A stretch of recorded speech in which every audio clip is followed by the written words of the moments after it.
Iztapalapa, ¿no?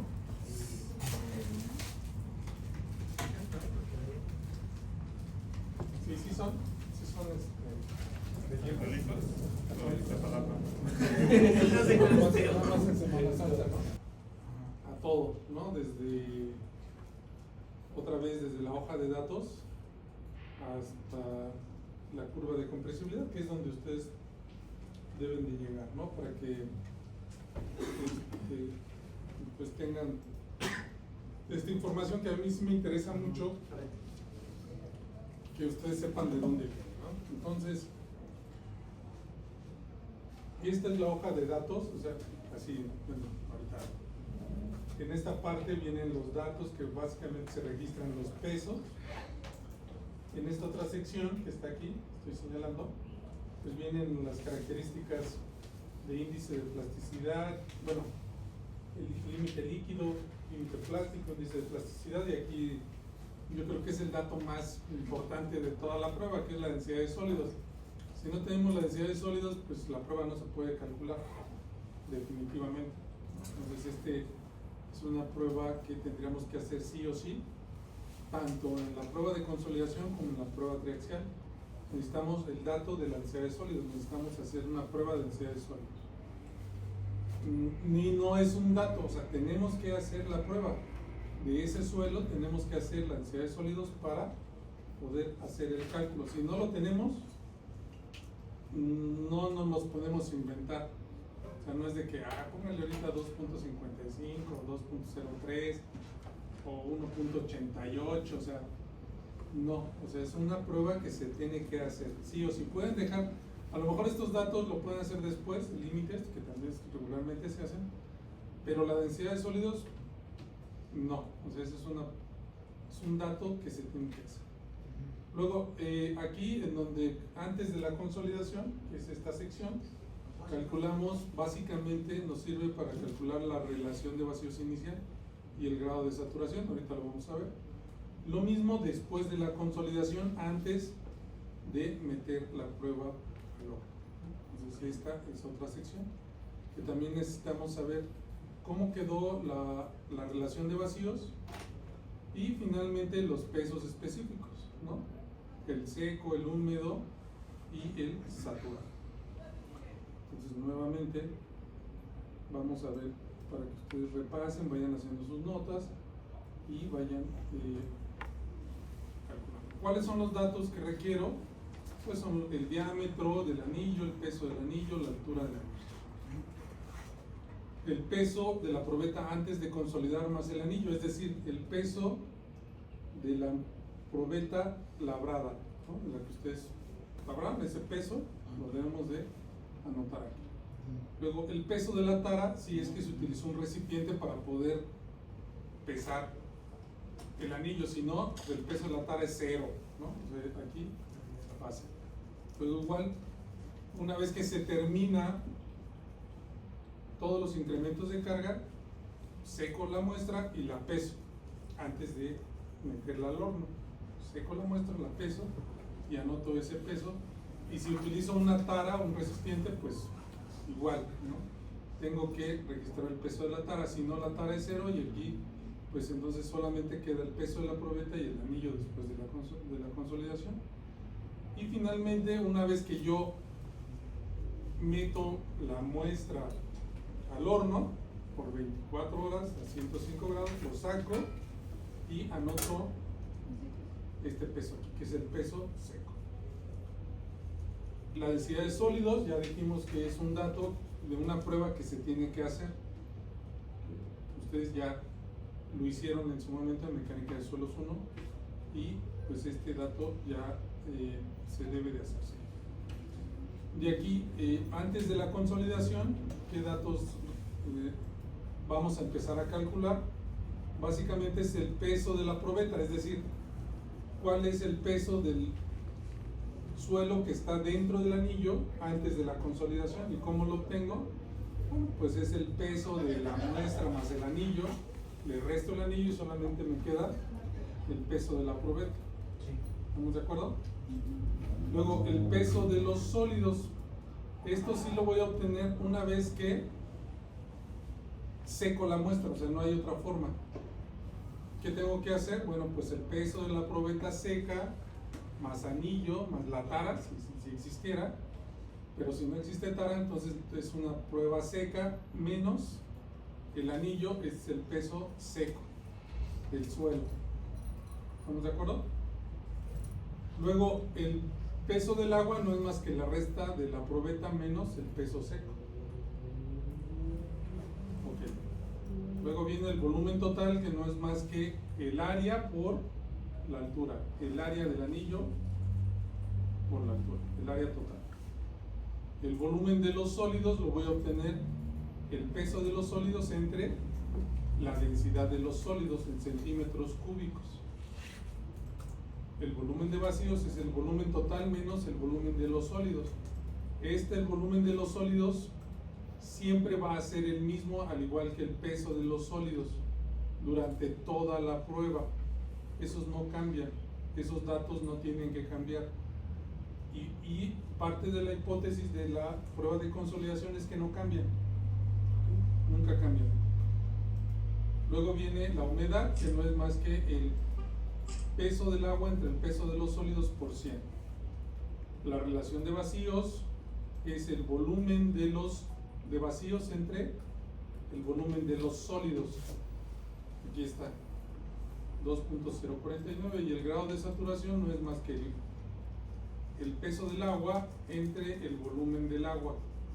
El peso del agua y el volumen del agua es el mismo, porque el peso volumétrico del agua es 1. Entonces el peso del agua y el volumen del agua es lo mismo. Entonces el grado de saturación es el volumen del agua entre el volumen del vacíos, y por eso es que aparece así, ¿no? Por 100. Después de la consolidación aparece termino, una vez que descargo, desmonto nuevamente, peso la probeta y le resto el anillo, y ese va a ser el peso de la probeta una vez que se realizó la consolidación. El peso de los sólidos es el mismo, ya quedamos que es el mismo durante toda la prueba, esos no cambian. Aquí, bueno, aquí es donde afecta, aquí el compañero quiso que se desparramara los sólidos. Cuando voy a pesarlo, pues ya se perdieron sólidos, porque ya salieron del anillo durante la prueba, ¿no? Por eso es que en teoría, pues ya, bueno, no es que en teoría, eso ya no serviría. Solamente vamos a hacer el análisis para ver si podemos ocupar los datos, ¿vale? Sí. Y no repetimos. El peso del agua es lo mismo, es el peso de la probeta menos el peso de los sólidos. Aquí vamos a el peso del agua después de la consolidación. Esta altura de la probeta, esta se registra, corresponde, bueno, se registra aquí y corresponde a la deformación última que sufrió el suelo, altura de la probeta después de la consolidación. ¿Y dónde lo voy a poner? Pues acá, aquí voy a tenerle. En el último incremento, que ahorita vamos a hacer ese repaso, aparece la altura final de la probeta, que es en el incremento 5. Esta va a aparecer aquí, la altura de la probeta después de la consolidación. El volumen total es igual, la altura de la probeta por el área, nos tiene que dar el volumen total después de la consolidación, y el volumen de vacíos la resta, ¿no? Que es el volumen total menos el volumen de sólidos, que no cambia durante toda la prueba, nos da el volumen de vacíos. El contenido de agua, otra vez, es el peso del agua entre el peso de los sólidos por 100, y la relación de vacíos es el volumen de vacíos entre el volumen de sólidos después de la consolidación. Lo mismo aquí, el grado de saturación, nada más que si yo hago el cálculo me da 107%, pero no hay ningún material, ningún suelo que tenga más del 100% de saturación, por eso es que se queda en 100. ¿Estamos de acuerdo? Y los pesos específicos, este es el peso seco, que es el peso de los sólidos entre el volumen de los sólidos, me da el peso seco. El peso húmedo es el peso de la muestra entre el volumen del total de la muestra antes de la consolidación, nos da el peso húmedo, y el peso saturado es la densidad de sólidos más la relación de vacíos, 1 entre la relación de vacíos antes de la consolidación. Peso volumétrico saturado. ¿Dudas hasta aquí? ¿Puede repetir otra vez el peso húmedo? El peso húmedo es el de la muestra antes de la consolidación entre el volumen total antes de la consolidación. ¿Sí? Luego pasamos ya a los incrementos de carga, que es lo que ustedes están haciendo.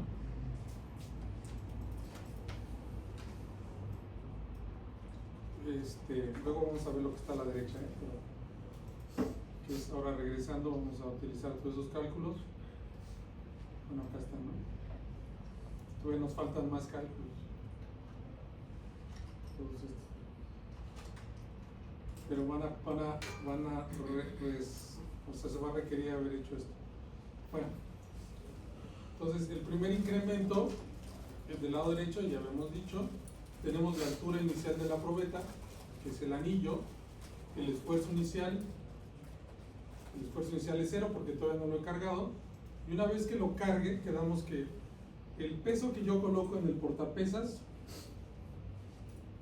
lo voy a multiplicar por 10, que es el peso que está sintiendo la muestra, ¿no? Para eso es el consolidómetro. Entonces, si yo pongo 0.25 gramos aquí, realmente lo tengo que multiplicar por 10 y sería, la muestra está sintiendo 2.5 kilogramos. ¿Sí? ¿Estamos de acuerdo? Ese valor entre el área me va a dar el esfuerzo, que es esto que está aquí. ¿Estamos de acuerdo? Incremento de esfuerzo. Luego el esfuerzo aplicado, pues es lo que tenía inicialmente más lo que le apliqué, me va a dar 0.264 en el primer incremento. La lectura inicial es la lectura inicial del micrómetro. Lectura inicial del micrómetro. La deformación en aparato, quedamos que para nuestro ejercicio y para nuestro cálculo de lo que está haciendo en la prueba de laboratorio va a ser 0. Eso lo vamos a dejar como 0. ¿Estamos de acuerdo? Aquí también lo voy a poner 0. La deformación del suelo es la última diferencia que hacemos en esta columna, que es la deformación total. Entonces, aquí tenemos 3 columnas, que es el tiempo, la lectura del micrómetro y la deformación total. Pues el tiempo es lo que ustedes van a, los tiempos con los que tomamos las lecturas del micrómetro, y las diferencias nos van a dar la deformación, la lectura del micrómetro.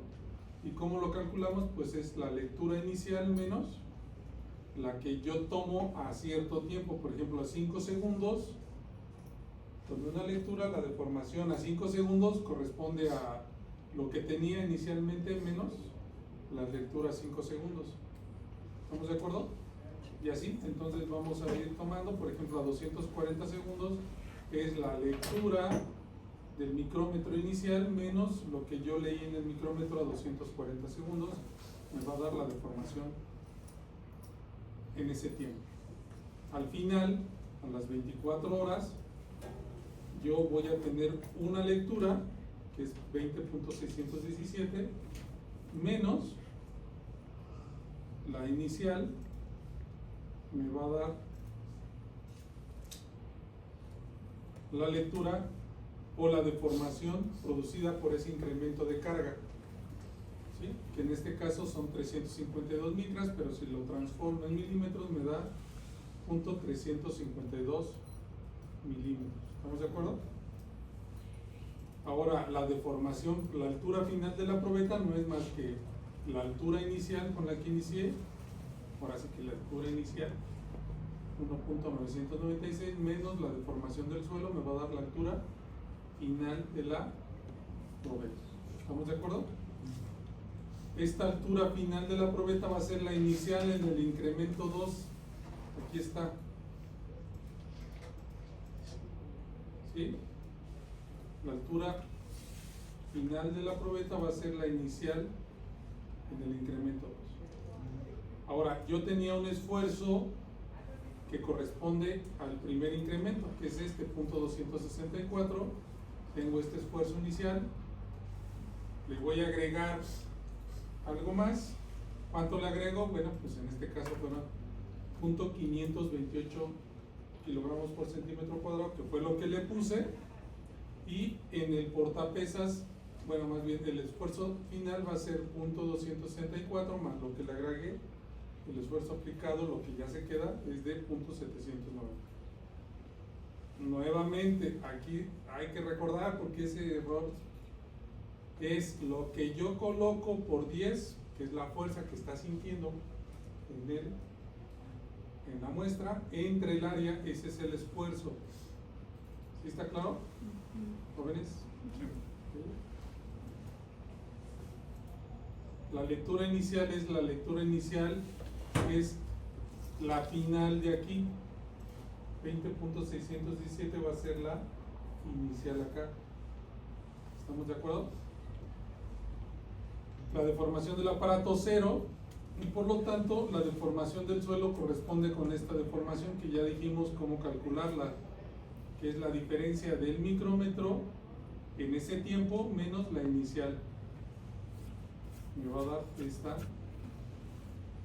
La altura final de la probeta es esta, la altura inicial, menos la deformación del suelo, me da la altura final de la probeta para ese incremento de carga. ¿Estamos de acuerdo? Ahora, en todos los incrementos, bueno, así nos vamos a ir hasta el incremento número 5. ¿Qué tengo que graficar? Bueno, pues vamos a graficar el tiempo en escala semi-logarítmica y la deformación, es decir, esta columna del tiempo con esta columna de deformación en escala semi-logarítmica. Ustedes tienen que entregar por lo menos 2 gráficas hechas a mano de su, tanto del ejercicio como de su prueba de laboratorio a mano,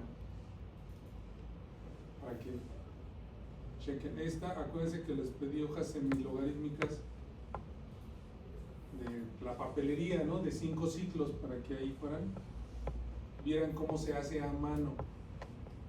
¿Sí? Ya después ustedes me entregan esas a mano y me entregan después ya su cálculo en Excel, ¿sí? Tanto del ejercicio como de la prueba de laboratorio. ¿Hasta aquí dudas, jóvenes? ¿Todo bien? Bueno, pues llegamos al incremento 5 y finalmente a la lectura de descarga. Aquí estamos en la lectura de descarga. ¿Cómo voy a llenar esta tabla? Tengo número de decrementos. La prueba está cargada y tengo la lectura del transductor. Esta lectura del transductor es la última de este incremento, miren, 18,045, ¿sí? Que es la que yo tomé antes de empezar a descargar. Hago la descarga, tengo un esfuerzo inicial, le voy a quitar algo y se va a quedar algo en el portapesas. Tengo un esfuerzo inicial de 5.434, le voy a quitar 2.460 y se va a quedar 2.974. Estamos hablando de esfuerzos, no de lo que está en la portaplaca. ¿De dónde puedo sacar esto? Pues de aquí, ¿no? Lo mismo, tengo aplicado en el portaplacas o en el consolidómetro 5.434, le quito lo que le puse, que fue 2.460, y esto es lo que se queda. ¿Estamos de acuerdo? Estos 3 datos. Nuevamente tengo este valor, le quito lo que le puse y se queda 2.974. Aquí están lo que tengo, lo que le puse y lo que se queda. Luego otra vez lo que tengo, lo que le puse, lo que se queda. lo que tengo, lo que le puse, lo que se queda, así hasta llegar a 0. En el incremento 4 vamos a revisar estos tres valores. Incremento 4,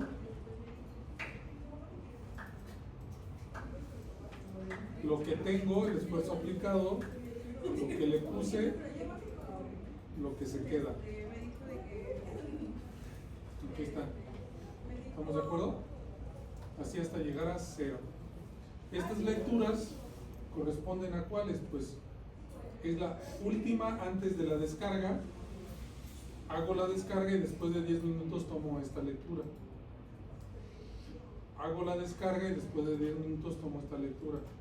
Hago la descarga y después de 10 minutos tomo esta lectura. Así hasta cuando ya no se queda nada en el portapesas. ¿Estamos de acuerdo? Ok. Quedamos que estas son las lecturas del aparato, que serían 0, 0, 0, 0 y 0. Entonces, tengo la lectura del transductor inicial antes de la descarga menos la que voy a tomar después de los 10 minutos de haber quitado la primera pesa. Me va a quedar esto. Es lo mismo, aquí son parciales. No es la acumulada, sino la parcial. Por eso dice aquí recuperación parcial, la registrada, y en el aparato es 0. La recuperación del suelo, otra vez parcial, que es la misma que está aquí.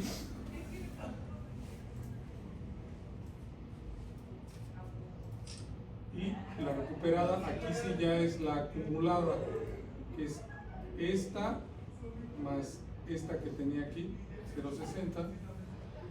Bueno, aquí suma el aparato, ¿no? Esta más esta me da 300. Esta más esta me da 384 y esta más esta me da 600. ¿Hasta aquí dudas? ¿Todo bien? ¿Todo bien, jóvenes? ¿Bien? Bueno, vamos a ver cómo se calcula la curva de compresibilidad. Muy bien. Vamos a empezar con estas dos columnas, que es el esfuerzo y la deformación parcial. Este esfuerzo empiezo con 0 y tengo ¿qué datos tengo? Pues el espesor inicial, que es 19.96. Todavía no aplico nada. Luego aquí voy a anotar todos los incrementos de esfuerzos hasta 5.34, es decir, 1, 2, 3, 4, 5 incrementos, y luego todos los decrementos hasta llegar a 0. ¿Sí? Luego las deformaciones parciales corresponden a lo que yo voy a la lectura, a la deformación del suelo parcial por cada incremento, que es este valor de formación del suelo, punto 352, aquí está, punto 352. En el incremento 2 es punto 333, lo voy a anotar aquí, y así, ¿no? Todos los parciales. En el 3 es punto 229 y lo anoto aquí. ¿Estamos de acuerdo? Vamos a ir anotando todas las deformaciones parciales. Y lo mismo en los decrementos de esfuerzos, que son estas lecturas de descarga, 0.60, 0.69, todas las parciales, 0.84 y 2.26. ¿Me vieron? ¿Vamos bien hasta ahí? Ese documento todavía no nos lo comparte. No, estos no, se los voy a enviar. Esos dos, nada más les faltan que ustedes tengan el registro y la curva de compresibilidad. Se los voy a enviar tanto para el ejemplo como para el ejercicio. ¿Ok? Y bueno, y de ahí ustedes van a obtener el formato para que hagan su cálculo de lo que están haciendo. En la deformación lineal, aquí sí vamos a acumular las deformaciones. Es 0 menos 3.52, luego 32.352 más 0.33, vamos a ir acumulando las deformaciones hasta el último incremento, 2.706 milímetros. ¿Estamos de acuerdo? Y después, pues aquí, a partir de aquí sí es una resta.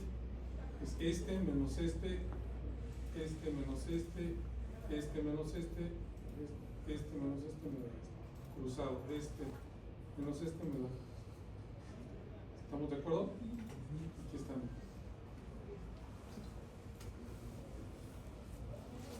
La deformación unitaria en porcentaje no es más que la deformación lineal, o sea, esto fue lo que se deformó el suelo. Entonces, lo que se deformó el suelo entre la altura inicial me va a dar la deformación unitaria. Entonces es este valor de deformación lineal entre el espesor inicial por 100 me da la deformación unitaria. ¿Estamos de acuerdo?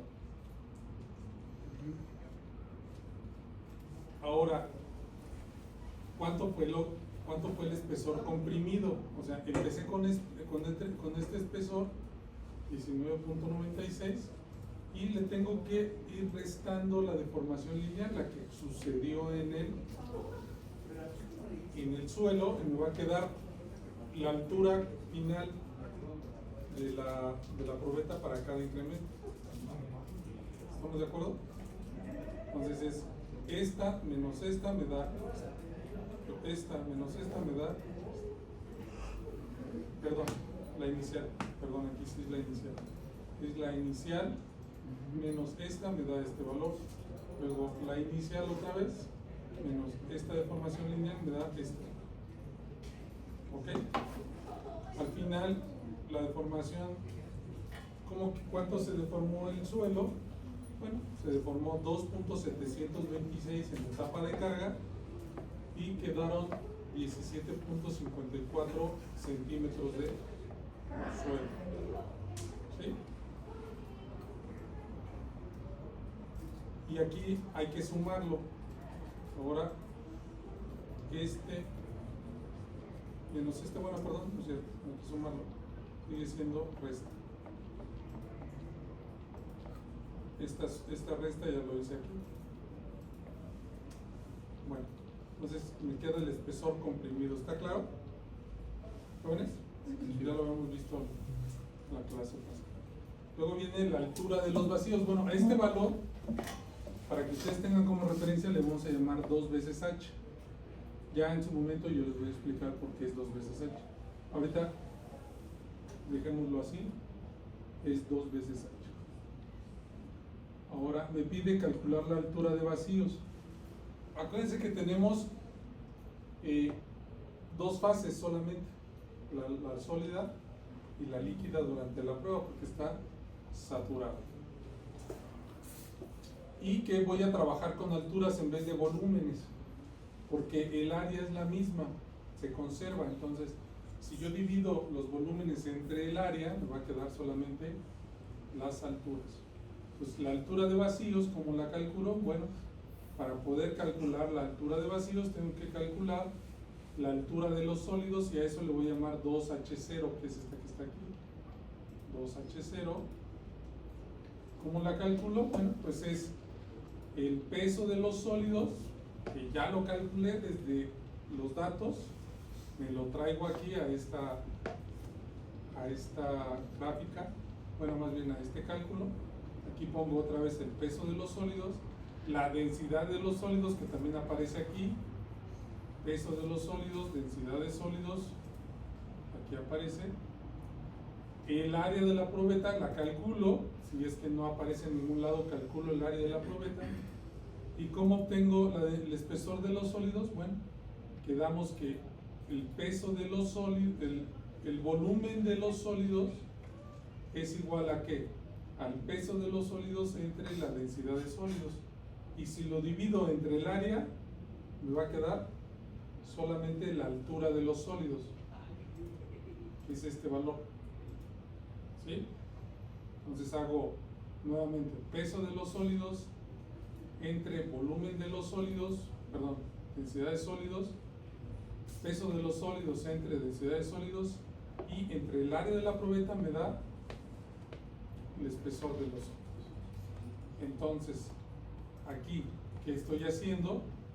Bueno, pues ya tengo el espesor comprimido en la probeta, le quito la altura de los sólidos que me queda.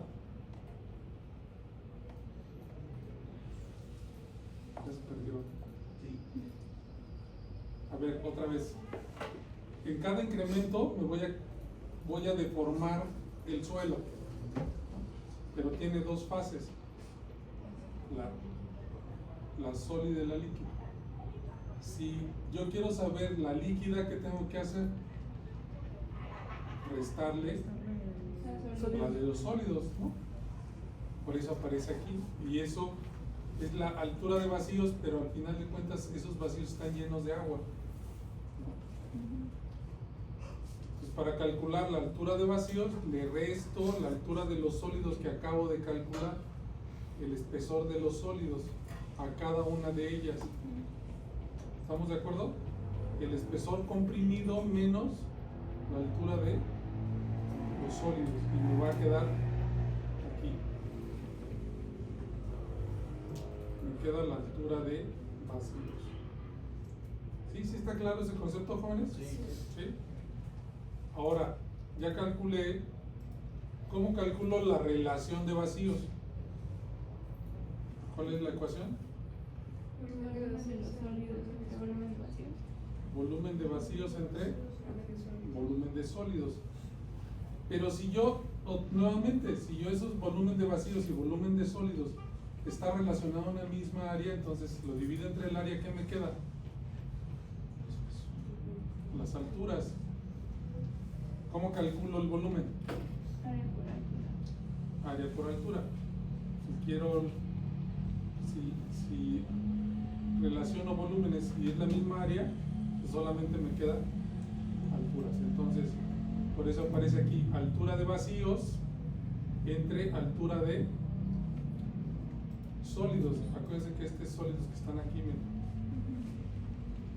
por eso se termina relacionando alturas. Entonces, ahora solamente es la división entre.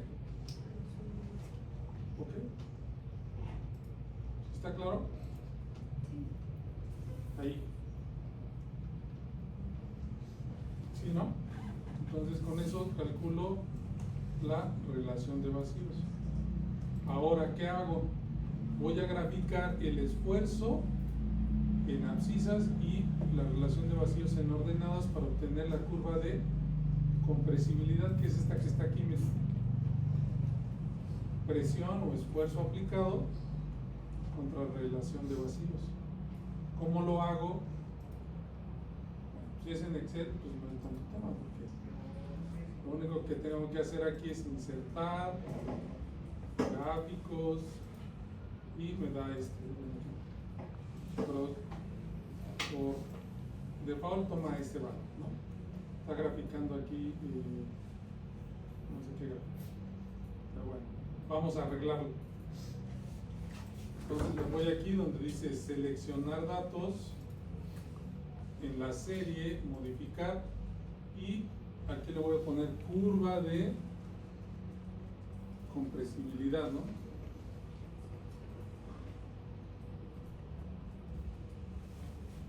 Valores en X.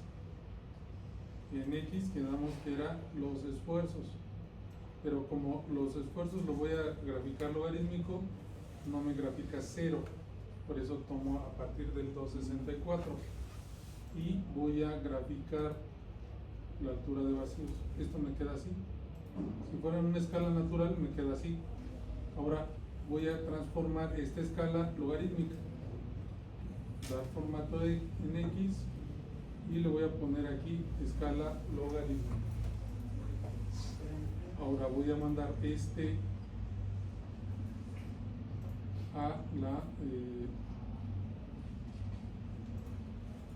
eje, lo voy a mandar para acá. Me dice aquí que opciones de eje, me dice que dónde va a cortar. Aquí lo está cortando en 1, le voy a decir que se vaya a 0. perdón, punto 1.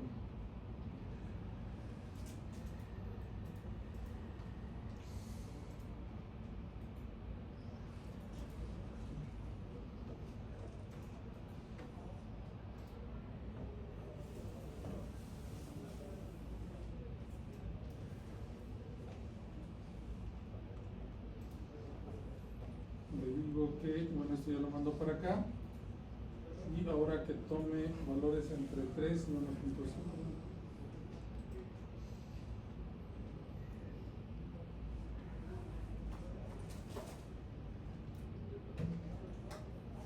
De 1.5 y 2.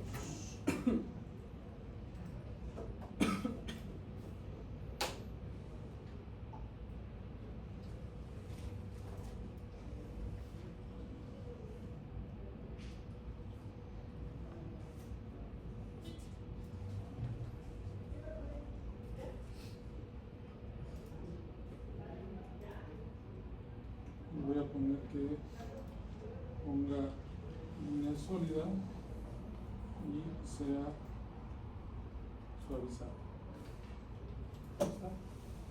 La curva de compresibilidad, ¿no? ¿Qué es esta que está aquí? Es la misma, ¿no? Okay. Así es como se grafica en compresibilidad. Ahora, ¿para qué me sirven estas gráficas? Bueno, ya hablaremos ahora de regreso, de vacaciones. Con las curvas de consolidación voy a determinar los tiempos. Hay que recordar que cuando estoy haciendo pruebas de consolidación, una lo tengo que hacer en materiales finos, arcillosos, saturados. Me interesa saber el tiempo en que se va a producir la consolidación primaria. Y también me interesa la magnitud. Entonces, el tiempo me lo va a dar la gráfica de consolidación y la curva de compresibilidad, con ella voy a poder calcular la magnitud de los asentamientos. ¿Ok? Entonces, por eso es tan importante estas dos curvas. Ya en su momento veremos las modificaciones correspondientes que se hacen estas curvas para poder interpretarlas, porque así como están todas despeinadas, pues no podemos hacerlo. Hay que hacer ahí algunas adaptaciones para poder interpretar las curvas de consolidación, pero bueno, eso ya lo estaremos viendo cuando regresemos de vacaciones. Todo esto va a venir en el examen. Para que ustedes lo tomen en consideración. Por hoy vamos a dejarlo hasta aquí.